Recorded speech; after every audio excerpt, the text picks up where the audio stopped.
Tinubu didn't have to send the Air Force and the military to deal with this particular insurrection, this threat to our own sense of security and equilibrium.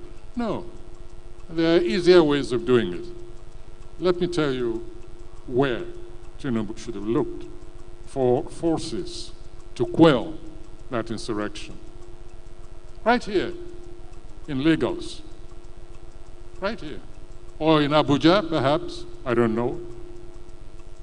But there was no need to call the military or the Air Force.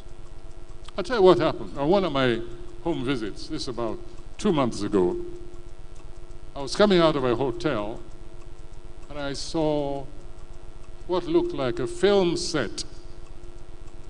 And I said, oh, they're shooting a film.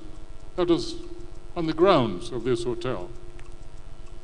And a young man detached himself from the actors, came over and greeted me, very polite, very nice young man. And I said, are you shooting somebody? I said, I'm just joking. Are you shooting a film? He said, no. And I looked around. There was nearly a whole battalion occupying that, the grounds of that hotel, in Ikoyi, right here. So I got back in my car and I asked the driver who that young man was. And he told me. And I saw this SWAT team, a mixture. They were at least heavily armed, at least some 15 or so heavily armed to the teeth security personnel. Looked sufficient to take over a small country, neighboring city like Benin.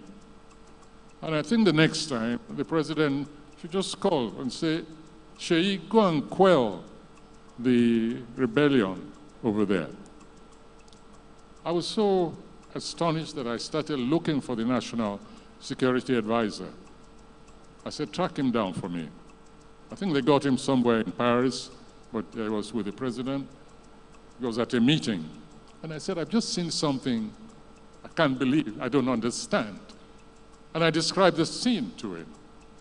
I said, do you mean that a child of the head of state goes around with an army for his protection or whatever? I couldn't believe it. Later on, I did some investigative journalism. And I inquired, and I found that apparently this is how this young man goes around with his battalion, these heavy armed soldiers. Of course, the road was cleared before his car went out. I stayed until it seemed he was leaving. So next time there's an insurrection, I think the president should just call that young man and say, go and put down those stupid people there. You have enough troops under your command, so don't bother me with all these security issues any longer. Let's not overdo things. This is not the first country that has a head of state. It's not the first country whose head of state has families. And I think children should know their place.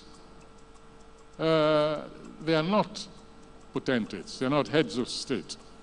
And the security architecture of a nation like this suffers some injury and alienation when we see such a heavy devotion of security to one young individual.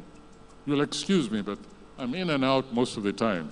And this place is named after me. It's my center. So if I go off the immediate subject of our ward, I hope you'll excuse me for taking possession of my own center.